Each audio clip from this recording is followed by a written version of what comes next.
En esta ocasión vamos a revisar las características de los diodos comerciales que también para algunos casos son conocidos como de propósito general y bueno, que tienen algunos valores o parámetros que deben usarse con cuidado.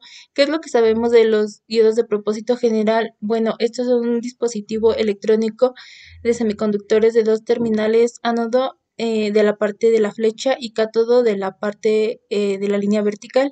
Ese es su símbolo esquemático y en su posición la terminal cátodo está representada por una línea verde.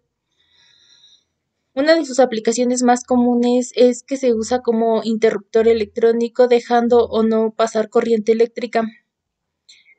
Tiene dos polarizaciones, directa e inversa. La directa es cuando el ánodo tiene un potencial eléctrico positivo y el cátodo tiene un potencial eléctrico negativo.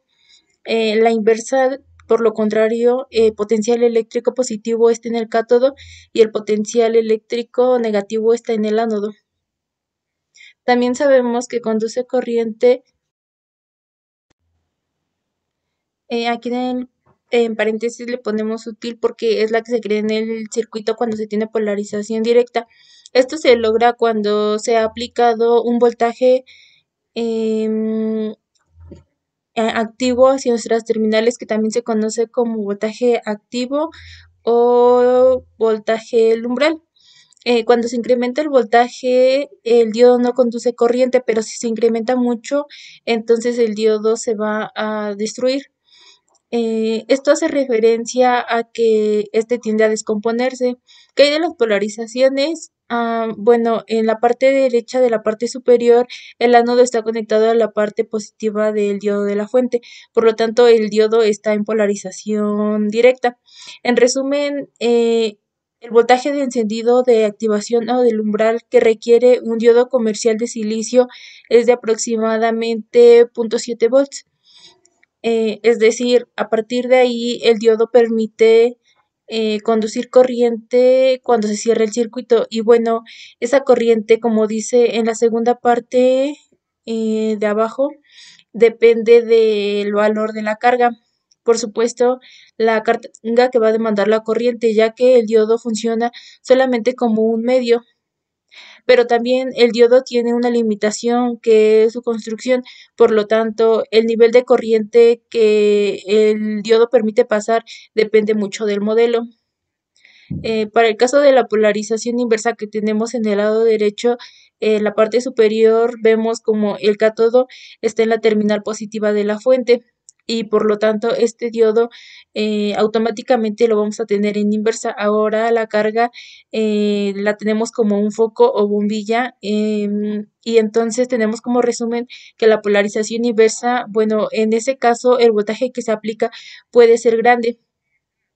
¿Qué es grande? Bueno, este va a depender del modelo del diodo y la corriente que va a circular en esa condición es muchísimo más pequeña, de tal manera que puede estar en escala de 2 micro o de 2 nanoamperes.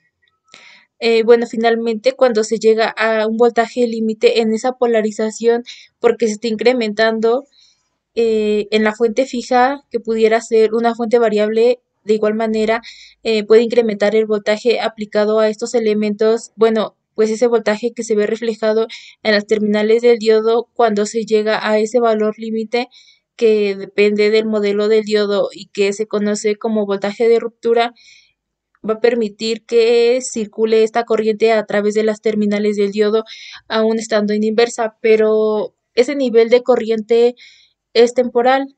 Además de que en esta condición se asume que el diodo se va a destruir y va a empezar a fallar y va a empezar a descomponerse de igual manera.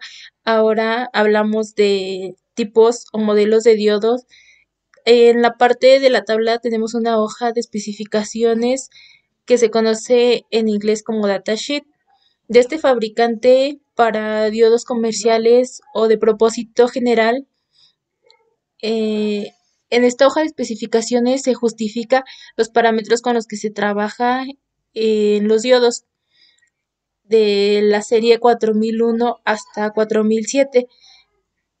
Aquí dice el enunciado de rectificador de propósito general es de los que hemos estado hablando en esta presentación y vamos a ir a las características básicas. Retomando la tabla, vamos a tomar solamente algunas. Por ejemplo, en la parte superior de este primer renglón, la corriente en directa la tenemos como IF mm, eh, promedio. Eh, Esta se considera que es de 1 amper. Esta se considera cuando el diodo está polarizada de manera directa y se considera que se tienen condiciones de fabricante que no deberían de llevar ese límite cuando hacemos ese tipo de diodos. O sea, de 1 amper, lo que en muchos casos se sabe que 700 miliamperes o 0.7 amperes es correcto para que el diodo pueda trabajar correctamente, porque cuando se utilizan corrientes más grandes, el diodo gasta o está disipando más potencia, pues esto también refleja a través de que se empieza a calentar. Acá en la segunda fila podemos observar y vamos a tomar el voltaje en inversa que se puede aplicar.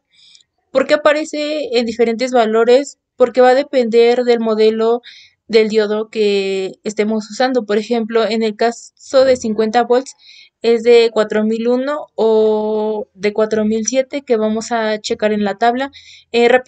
Rápidamente vamos a tomar voltaje forward, que es decir, voltaje de forma directa, y nos especifica el fabricante que es de 1.1 volts, o que en muchos casos en el experimento o en la práctica que hemos visto que este voltaje es de 0.65, 0.7, y se puede subir un poco, también va a depender de la operación que se tenga en el diodo, de la temperatura a la que esté, pero bueno, el fabricante nos especifica 1.1 volts. Acá, por ejemplo, tomamos también en esta fila y dice IR en la corriente inversa, que como ya lo hemos comentado podría estar en esta escala. De hecho, acá son 5 microfaradios y nos menciona que la temperatura en J es la unión que debe de ser máxima a 150 grados. Bueno, esto a nivel interno efectivamente, y se debe de tomar en cuenta que si esto se traslada eventualmente a una superficie, ahora vemos una ampliación mucho mayor de esos parámetros y vamos a tomar los que ya hemos mencionado, como por ejemplo, tomamos este valor que pues está en la cuarta fila, que dice el voltaje de bloqueo máximo en la corriente directa sería en corriente directa el voltaje máximo que se puede aplicar en esas terminales antes de que éste llegue a la ruptura. Y ahí sí viene que el símbolo del bloque debe de ser de 4001 a 4007. Ese voltaje se va incrementando.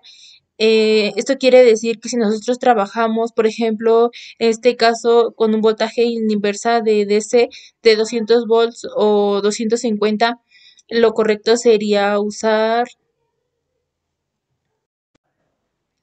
al menos un diodo, un M4004, porque los tres primeros no soportan ese voltaje en inversa. Ahora vamos a la siguiente fila que dice IF, que es la corriente en directa, que dice que el fabricante menciona o reporta que debe de ser de 1 amper. Ahora vemos que acá dice máximo la corriente rectificada en directa, y que por supuesto también, como ya hemos mencionado, es promedio. Bueno, especifica a partir también que la temperatura a la cual la corriente se logra es de 75 grados centígrados. Bueno, ahora vamos a ver rápidamente cómo se comportan los diodos en polarización directa. Acá tenemos dos diodos en el lado derecho. Es una matrícula 1N4004 y por esta razón soporta un mayor nivel de corriente. Vamos a trabajar con el 1N4. Entonces vamos a utilizar un sistema de medición para ver cómo es que este diodo funciona en la práctica en polarización directa. ¿Cómo sale esta gráfica? Bueno, ahora con las puntas, el rojo va al ánodo el negro va al cátodo y en el menú se establecen unos parámetros. Entonces se va a decir que se empieza desde 0 volts hasta 2 volts. Recordando que la polarización va a ser directa, ponemos un paso de 50 milivolts. Esto quiere decir que el sistema eh, de esta fuente va a estar aplicando un voltaje cada 50 milivolts. Por ejemplo, 0 volts, 50 milivolts, 100 milivolts, 150 milivolts hasta que llegue a los 2 volts. Después ponemos un límite de corriente que es de 600 microamperes. Ya hemos dicho que 700 microamperes es correcto para un diodo de silicio de esta serie para evitar que se caliente. Bueno, ahora vamos a hacer la gráfica. em, Se va a aplicar y vemos cómo empezamos a graficar en la fuente. Para cada voltaje evidentemente hay un nivel de corriente.